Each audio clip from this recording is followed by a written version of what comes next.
बिल्कुल ठीक।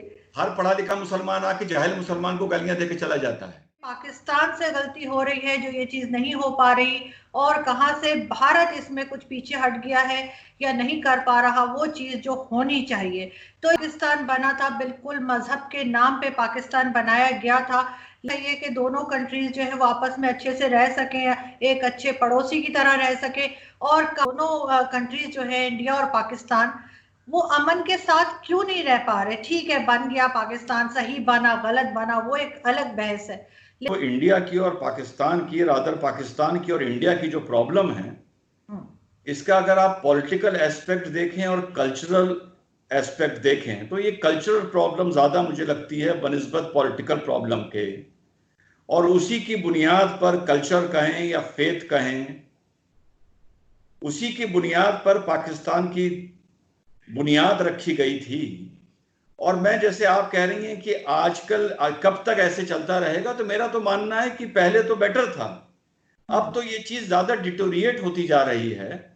Because over a period of time till Zulfikar Ali Bhutto साहब, वैसे I can not comment on Pakistan, but जितना भी मैंने थोड़ा बहुत पढ़ा है, till the time of Zulfikar Ali Bhutto Sahab, things were relatively better in Pakistan, and Pakistan was on a course of progress and development. After the Afghan war, 79 Soviet invasion in Afghanistan and General Zia coming to power and General Zia का झुकाव कट्टरवाद के लिए और जो मुजाहिद थे उनके लिए, और उलेमाओं को पाकिस्तान के खुश करना, सेटिस्फाई करना हुकूमत में बने रहने के लिए, तो धीरे धीरे पाकिस्तान जितना भी प्रोग्रेस की तरफ था या डेवलपमेंट की तरफ था, स्पोर्ट्स में बहुत अच्छा था, पाकिस्तान एयरलाइंस का बहुत रुतबा था। मुझे याद है पाकिस्तान की हॉकी टीम, पाकिस्तान की स्क्वैश टीम, पाकिस्तान की polo team, yachting teams. I was an avid reader about Pakistan. धीरे धीरे पाकिस्तान इससे भटक गया। Pakistan started believing, going back to fundamentals, and fundamentals are not bad provided you are following the true fundamentals. And Pakistan जैसे जैसे extremist vision की तरफ जाता गया, धीरे धीरे उसकी ये फॉरेन पॉलिसी भी बन गई, उसकी इकोनॉमिक पॉलिसी बन गई। सऊदी अरेबिया ने जब ब्लैक गोल्ड रेवोल्यूशन आया, पेट्रोल रेवोल्यूशन आया, तो वहाबिज्म को प्रमोट करने के लिए जो पाकिस्तान के उलेमाओं को पैसा दिया गया, जो मदरसे खोले गए, जो अलग इजारे खोले गए, मेरा मानना है कि पाकिस्तान उससे भटक गया। अब जैसे जैसे पाकिस्तान भटक गया तो India also can not keep on sitting like a duck. India से भी रिएक्शनरी आवाजें उठनी शुरू हुई। इंडिया का भी एक नेशनलिज्म टुवर्ड्स पाकिस्तान, एक जो हम लोगों का आइडिया ऑफ नेशनलिज्म था, वो ज्यादा कट्टर होता गया, ज्यादा स्ट्रांग होता गया, अनकॉम्प्रोमाइजिंग भी होता गया। और धीरे धीरे आज जो हालात हैं, जो न्यू जनरेशन है, वो मेरे हिसाब से पाकिस्तान और पाकिस्तान की भी जो होगी इंडिया को लेके, और इंडिया की जो पाकिस्तान को लेके, वो ज्यादा अनकॉम्प्रोमाइजिंग हो गई है बनिस्बत हम लोगों की और हम लोगों से पहले की। तो things are not improving, they are deteriorating. तो सर, हमें हमारे अंदर से टॉलरेंस क्यों खत्म हो गई है? जैसे मैं देखती हूँ कि अगर इंडिया में कोई ऐसी बात होती है जो इंडियंस को पसंद ना आए, या वहां उनके लीडर्स को पसंद ना आए, कोई जलसा जुलूस हो रहा है, कोई रैली हो रही है, पॉलिटिकल रैली हो रही है, वहां कोई ऐसी बात कर दे जो उनको ना पसंद हो, तो वो कहते हैं पाकिस्तान चले जाओ। सेम पाकिस्तान में अगर कोई ऐसी बात करे जिससे इनको लगे कि जी ये तो पीस की बात कर रहे हैं, ये तो भारत को बुरा भला नहीं कह रहे, तो वो कहते हैं जी आप इंडिया चले जाएं। ये इस तरह का माइंडसेट क्या शुरू से था या अब हो गया हमारा? देखिए, जब इंडिया में किसी बात पर, मैंने आपको पहले आपके सवाल के जवाब में बताया कि धीरे धीरे जो हमारे इंडिया में जो मेजॉरिटी कम्युनिटी है, over a period of time, I agree, उसमें भी एक ऐसी जमात खड़ी हो गई है that has become slightly intolerant towards the tantrums, towards the nuisance of Pakistan. और जब हम इंडिया में किसी को बोलते हैं पाकिस्तान चले जाओ, तो that does not literally mean कि तुम पासपोर्ट लेके बॉर्डर पार करके वहां की सिटीजनशिप ले लो। पाकिस्तान इंडिया में एक सिनोनिम बन गया है एनिमी का, एक सिनोनिम बन गया है एंटी नेशनल का। इस नजरिए से कहा जाता है पाकिस्तान चले जाओ। ये अगर आप इसको हिंदू मुस्लिम के नजरिए से देख रही हैं तो ये क्यों नहीं कहा जाता कि अफगानिस्तान चले जाओ, ये क्यों नहीं कहा जाता कि बांग्लादेश चले जाओ, इराक चले जाओ, ईरान चले जाओ, पाकिस्तान का नाम क्यों लिया जाता है? तो it is more of an enemy for India rather than a Muslim state, जिसको यहाँ के नेशनलिस्ट चाहे हिंदू हो चाहे मुसलमान हो वो उसको बुरा मानते हैं या बुरा कहते हैं। तो it is not about Muslim and Hindu, it is about our enemy. जी बिल्कुल। तो सर लेकिन अगर मतलब मैंने ये भी आपको अक्सर बात करते सुना है, आप मुस्लिम्स पे भी बात करते हैं, आप इस्लाम के ऊपर भी बात करते हैं। तो सर इस्लाम में तो बहुत शुरू से कहा गया है, बहुत ज़्यादा एजुकेशन के ऊपर जोर दिया गया है। पहले ये भी कहा गया था कि चीन चले जाओ, अगर मतलब पढ़ाई के लिए जाना है तो चीन तक चले जाना पड़े तो वहां भी जाओ। तो सबसे कम एजुकेशन सर ऐसा क्यों लगता है कि मुस्लिम्स में ही है, चाहे वो भारत के हों चाहे कहीं के भी हों? अब इंडिया में भी जो है वो मेरी पहले भी जो इंडियन लोगों से बात हुई अपने शो पे भी, उन्होंने यही बताया कि एजुकेशन में बहुत पीछे है मुस्लिम्स भारत के अंदर। ऐसा क्यों है? देखिए, नंबर वन तो मैं इस्लाम पर कभी बात नहीं करता हूं, मैं मुसलमान पर हमेशा बात करता हूं, मुसलमान की शॉर्टकमिंग्स पे बात करता हूं, उसकी इनकम्पैटिबिलिटी पर बात करता हूं, उसका intolerance towards other faith and religions पे बात करता हूं।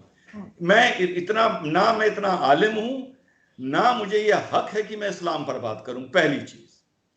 दूसरी बात, जो भी आपकी अभी तक इतने लोगों से बात हुई होगी, सबने ये कहा होगा कि education is a problem in Muslims. No, not at all. Uneducated Muslim for me is a better compatible Muslim than an educated Muslim. Education in Muslims does not help a Muslim to become compatible towards other religion and become tolerant. No. Problem पूरी मुल्क में, हमारे पूरी दुनिया में पढ़े लिखे मुसलमान ने ही खड़ी करी है। बेचारे अनपढ़ जाहिल मुसलमान ने तो अपनी दो रोटी के लिए कहीं रिक्शा चलाया, कहीं तांगा चलाया, कहीं पंचर जोड़ा, कहीं पेंट करा, कहीं डेंटिंग करी। He is not a problem for society, he is contributing to society. The problem is the educated Muslims who behave that they are secular, who behave that they have an open mind, but उनका जो दिमाग है और उनकी जो सोच है वो अनपढ़ जाहिल मुसलमान से भी खराब है और बंद है। लेकिन जब ये जो वर्ग है पढ़ा लिखा मुसलमान का, जब गैर मुस्लिम से बात करता है तो वो अपने को सेकुलर प्रोजेक्ट करता है और गाली किसको खिलवाता है? मौलानाओं को, उलेमाओं को, अनपढ़ गरीब मुसलमान को। हकीकत यह है कि उलेमा हो, चाहे क्लर्जी हो, चाहे किसी रिलीजन के रिलीजियस स्कॉलर्स हो, उनका माइंडसेट जो होता है वो अपने रिलीजन के ही इर्द गिर्द भागता है, जैसा हमारे उलेमाओं का भागता है। फर्क इतना है कि और इदारों में और मजहबों में जो पढ़ा लिखा आदमी है, ही नोस कहां पर उसको लाइन ड्रॉ करनी है, रिलीजन को कहां रोकना है, उसके अलावा कहां प्रोग्रेस की, उन्नति की, तालीम की बात करनी है। पढ़ा लिखा मुसलमान खुद तो पढ़ लेता है, लेकिन जाहिल मुसलमान का, अनपढ़ मुसलमान का गैर मुसलमान के सामने बैठ के मजाक उड़ाता है और सारा इस्लाम की कमियों का और मुसलमान की कमियों का ठीठरा वो मौलानाओं पर और गरीब अनपढ़ मुसलमान पर फोड़ देता है। हकीकत यह है कि पढ़ा लिखा मुसलमान पूरी दुनिया में, चाहे वो पाकिस्तानी क्यों ना हो, चाहे इंडिया क्यों ना हो, is the reason of all the nuisance and all the defamation what Muslims are facing in the world. लेकिन सर मैंने तो ये भी देखा है कि बहुत जगह पे हमारे यहाँ तो एक यूनिवर्सिटी में जो है वो एक स्टूडेंट था मशाल खान, शायद आपने उसकी कोई स्टोरी आपने सुनी हो कि उसको उसी के स्टूडेंट्स साथी जो थे उन्होंने मार दिया था उसके ऊपर ब्लास्फेमी लॉ का बोल के। तो ये एजुकेशन जो है ये दिमाग को खोल क्यों नहीं रही है यहाँ पे स्टूडेंट्स के? वो और ज्यादा जाहिल क्यों होते जा रहे हैं? जी हाँ, वो इस मारे नहीं खोल रही है क्योंकि अगर आप थोड़ा पीछे जाएं तो आफ्टर द क्रूसेड्स, जो 10-11 क्रूसेड हुए, when Europeans attack the Middle East to revive Christianity, उसके बाद क्रिश्चियन कम्युनिटी को यह लगा कि let us draw a line between progress, education and clergy. यही बात बुद्धिज्म में हुई, यही बात जुडिज्म में हुई। हम लोगों के यहां यह प्रॉब्लम हुई कि हमारे यहां घर घर में उलेमा पैदा हो गए, घर घर में दाढ़ी रखने वाले और ऊंचा पजामा पहनने वाले पैदा हो गए। ये काम हम लोगों को क्लर्जी के लिए छोड़ देना चाहिए था, और क्लर्जी का रोल हमारी जिंदगी में नमाज, रोजा, हज, ज़कात, फितरे तक ही रुक के रह जाना चाहिए था। जुमे की नमाज के खुतबे तक रह जाना चाहिए था।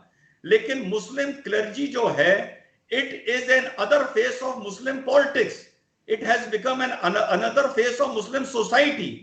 उन लोगों ने, उस क्लर्जी के साथ पढ़े लिखे मुसलमान ने एक कनाइवनेंस किया, एक हाथ मिलाया। जैसे सऊदी अरेबिया में वहाबिज्म ने साउद फैमिली के साथ हाथ मिलाया, पूरी दुनिया में क्लर्जी ने पढ़े लिखे मुसलमान के साथ हाथ मिलाया। पढ़े लिखे मुसलमान ने अपने विजडम को क्लर्जी के मौलानाओं के सुपुर्द कर दिया। वो टाई पहनेगा, बो पहनेगा, इंग्लिश स्पीकिंग होगा, वेल एजुकेटेड होगा।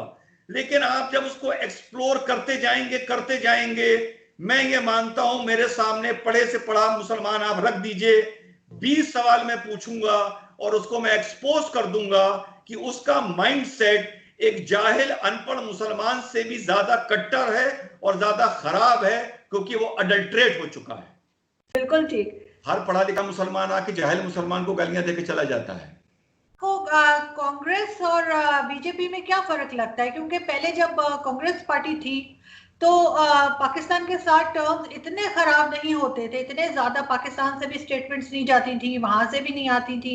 लेकिन अब जो है वो काफी ज्यादा टेंशन रहती है बॉर्डर पे भी और वैसे भी।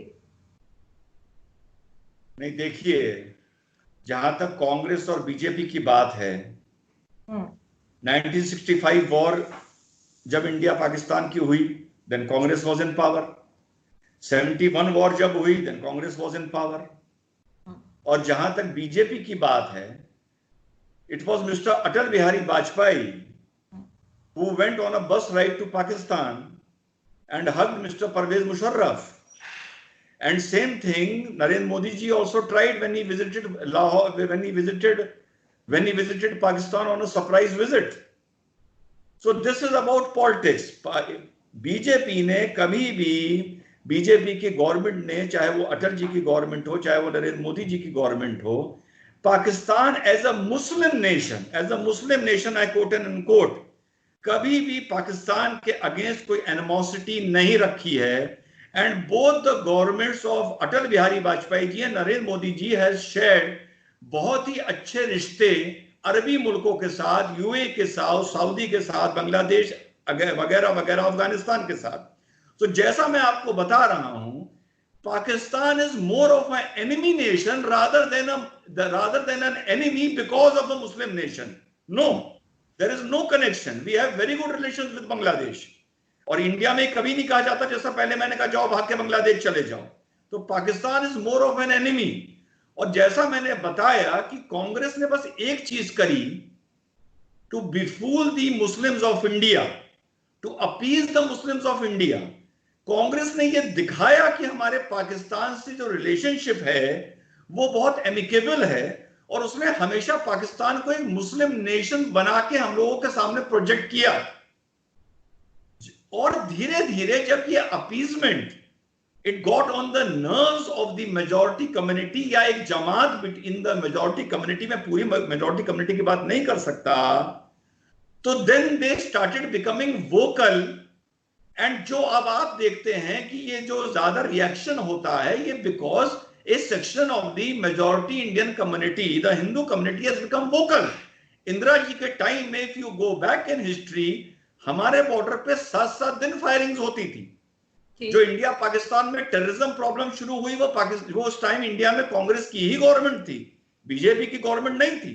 तो कश्मीर में टेररिज्म आया, उस टाइम यहाँ कांग्रेस की ही सो कॉल्ड सेक्युलर गवर्नमेंट थी, सो कॉल्ड बीजेपी की कम्युनल गवर्नमेंट नहीं थी। So we cannot look this with the parameter of communal classes कि बीजेपी के वजह से पाकिस्तान से रिश्ते खराब हो रहे हैं, because BJP is a Hindu nationalist party and Pakistan is a Muslim nation. No, not at all.